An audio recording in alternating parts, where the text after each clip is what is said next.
जय श्री कृष्णा। स्वागत है आप सभी का हमारे चैनल में।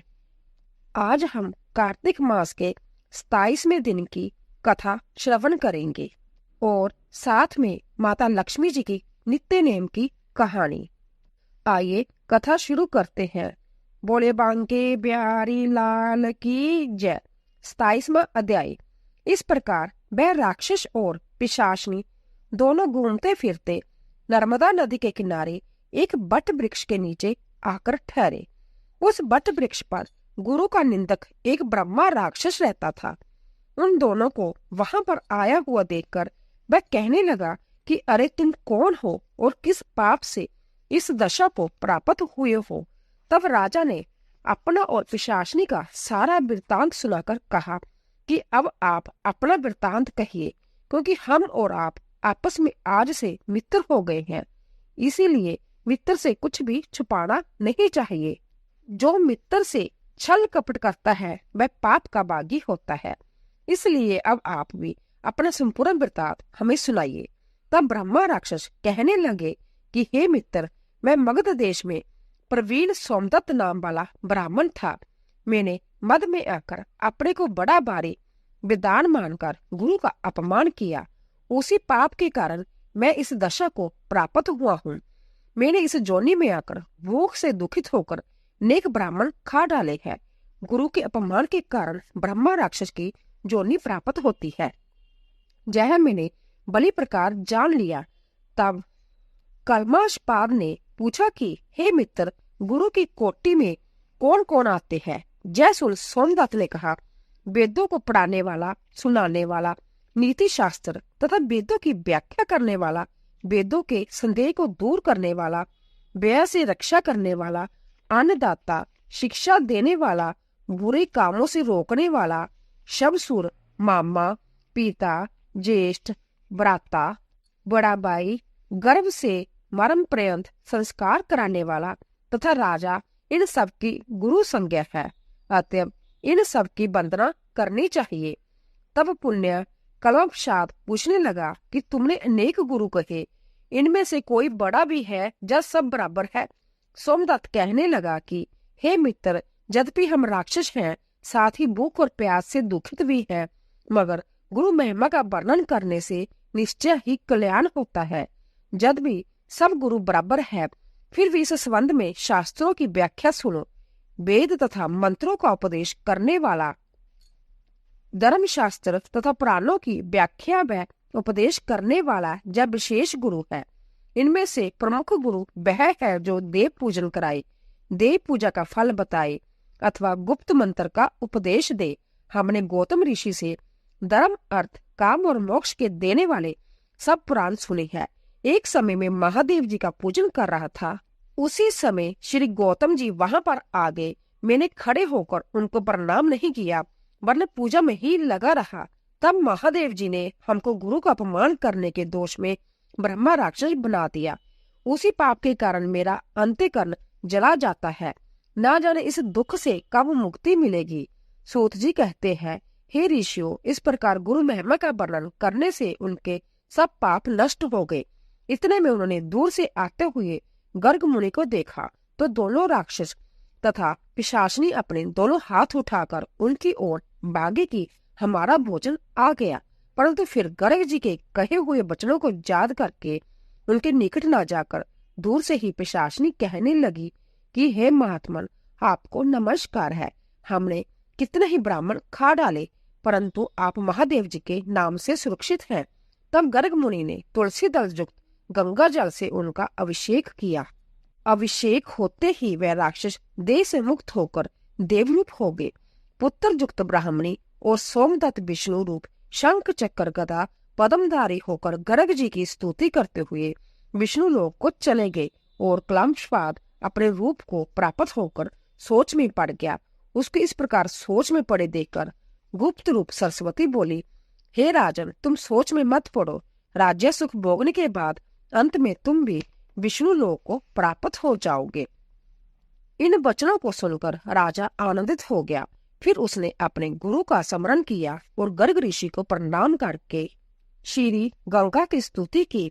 फिर विष्णु का स्मरण करता हुआ काशी को चला गया। 6 मास तक काशी जी गंगा और विश्वेश्वर महादेव के दर्शन करता हुआ अति आनंद के साथ अपने राज्य में आया। तब गुरुजी ने उसका अभिषेक किया। फिर अनेक भोगों को भोग कर अंत काल में मोक्ष को प्राप्त हुआ। सूत जी ऋषियों से कहते हैं, इसमें आश्चर्य जैसी कोई बात नहीं।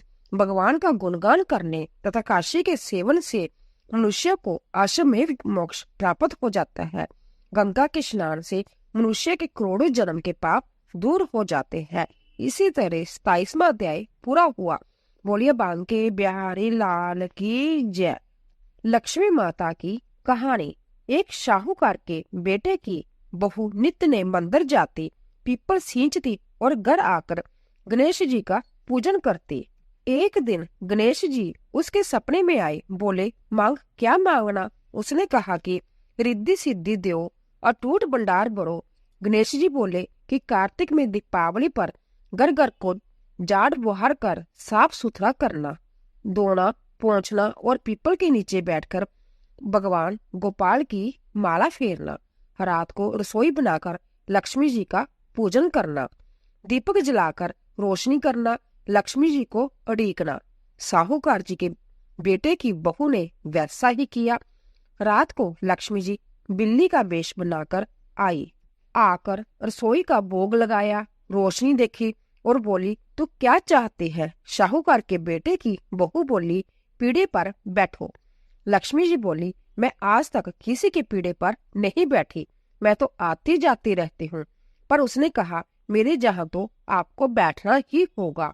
मेरे माँ बाप भाई भतीजे बेटे पोते मेरे दी जमाई कुटुंब कबीले वाले क्या जानेंगे किसके घर लक्ष्मी जी आई थी, इसलिए 100 पीढ़ी तक जहाँ रहो।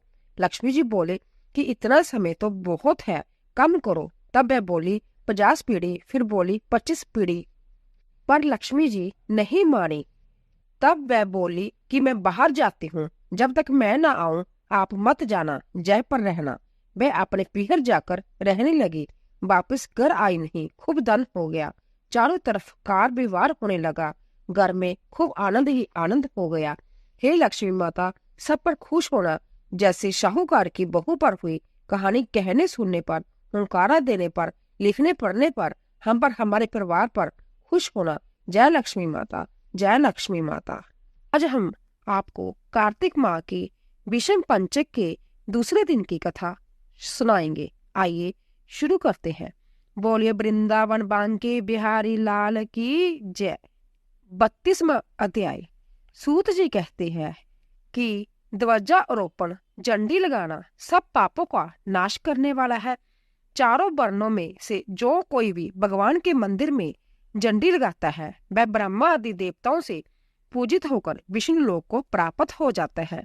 नारद जी कहते हैं कि हे राजा पृथु, हम तुम्हें एक पुरातन इतिहास सुनाते हैं। पूर्व काल में सतयुग में सुमति नाम वाला एक चंद्रवंशीय राजा था। यह राजा भगवान का भक्त, अहंकार रहित, सप्तद्वीप का राजा था। सत्यवती नाम वाली उसकी रानी अंत्यत पतिव्रता थी। वह भगवान के सामने नृत्य किया करती तथा कार्तिक शुक्ला द्वादशी को भगवान के मंदिर में ध्वजा बांधा करती थी। एक दिन राजा तथा रानी को देखने के लिए विपांडक ऋषि आए। राजा ने उनका अंत्यत आदर सत्कार किया। तब राजा को ध्वजारोपण करते हुए देखकर मुनि ने कहा, हे राजन, भगवान को प्रसन्न करने के और भी अनेक साधन है, परंतु तुम्हारी इस ध्वजारोपण में इतनी श्रद्धा क्यों है? राजा कहने लगा, हे मुने, एक अत्यंत अद्भुत आश्चर्यचकित इतिहास मैं आपको सुनाता हूँ। मैं पूर्व जन्म में मालिनी नाम वाला कुमार्गी ब्राह्मण देशी महापापी शूद्र था, साथ ही बेश्यागामी भी था। मेरे इन कर्मों को देखकर मेरे बंधु बांधवों ने मुझको त्याग दिया। इसके बाद मैं वन में जाकर एक टूटे हुए विष्णु मंदिर में रहने लगा और वन के मृग आदि जीव जंतुओं को मारकर पेट भरने लगा। इसके पश्चात विंध्याचल पर्वत पर रहने वाली कौकलनी नाम वाली निषाद की कन्या, जिसने अपने पति को मार दिया था, भूख से व्याकुल हुई वहां पर आ गई और मेरे पास ही रहने लगी। संजोग वंश कार्तिक शुक्ला द्वादशी के दिन हमने एक कपड़े को बांधकर उसकी झंडी सी बनाई और दोनों मदिरा पान करके उस जंडी जैसे कपड़े को ले बिहल होकर सारी रात खूब नाचते रहे। सारी रात नृत्य करते रहने के कारण प्रांतःकाल हम दोनों की मृत्यु हो गई। तब जमदूत हमें फांसी में बांधकर मारते हुए जमराज के पास ले जाने लगे। उसी समय विष्णु भगवान के दूत विमान लेकर वहां पर आ गए और जमदूतों को धमकाते हुए बोले, तुम पापियों को जमपुरी ले जा सकते हो, धर्म आत्मा को नहीं। परंतु जमदूत भी अंततः क्रोधित होकर कहने लगा कि जय दोनों महापापी है, इस कारण जय जमपुरी के लिए योग्य है। इन दोनों ने जीवन भर एक भी पुण्य कार्य नहीं किया। तब विष्णु पार्षद कहने लगे कि महाखेद की बात है कि तुमको धर्म अधर्म का कुछ भी ज्ञान नहीं। यह ठीक है कि यह दोनों सारी आजू महापापों में लगे रहे हैं, परंतु इन्होंने कार्तिक शुक्ला द्वादशी को भगवान के मंदिर में ध्वजारोपण तथा नृत्य किया था। अंत अब जय पापी नहीं रहे, इनके संपूर्ण पाप नष्ट हो गए हैं। इस कारण जय विष्णु लोक में जाने के अधिकारी है, भले ही इन्होंने अनजाने में ही सब कार्य किए हैं। इसके पश्चात विष्णु भगवान के दूत उन दोनों को विमान में बिठाकर विष्णु लोक को ले गए। नारद जी कहते हैं, हे राजा पृथु, अनजाने में भी ध्वजारोपण का ऐसा फल है, तो श्रद्धा के साथ कार्तिक शुक्ला द्वादशी को जो ध्वजारोपण करता है उसके फल का तो कहना ही क्या है। इतनी कथा सुनकर विपांडक ऋषि तपोवन को चले गए। बोलिए बांके बिहारी लाल की जय। कार्तिक मास के 5 भिक्षु की कहानी सुनाएंगे, जो कि पंच विषम में 5 दिन सुनी जाती है। आइए शुरू करते हैं। एक शाहूकार के बेटे की बहू थी। जब कार्तिक के महीने में सुबह जल्दी उठकर गंगा जी नहाने जाती, वह पराये पुरुष का मुंह नहीं देखती थी। राजा का लड़का भी गंगा जी नहाने जाता। राजा का लड़का कहता कि मैं सुबह नहाता हूँ, मेरे से पहले कोई भी नहीं नहाता। जब 5 दिन कार्तिक के बीत गए तो उस दिन शाहूकार के बेटे की बहू नहाकर जा रही थी और राजा का बेटा आ रहा था। शोर सुनकर जल्दी से जाने लगी, जिससे अपने मोती की माला वहीं पर भूल गई। तब राजा के बेटे ने वह मोती की माला देखी तो देखकर कहा कि यह माला किसकी है, जो इतनी सुंदर है तो पहनने वाली कितनी सुंदर होगी। बाद में सारी नगरी में ढिंडोरा पिटवा दिया कि यह माला जिसकी है वह मेरे पास 5 रात आएगी, मैं उसकी यह माला दे दूंगा, और खुद वहां तोते का पिंजरा टांग कर बैठ गया।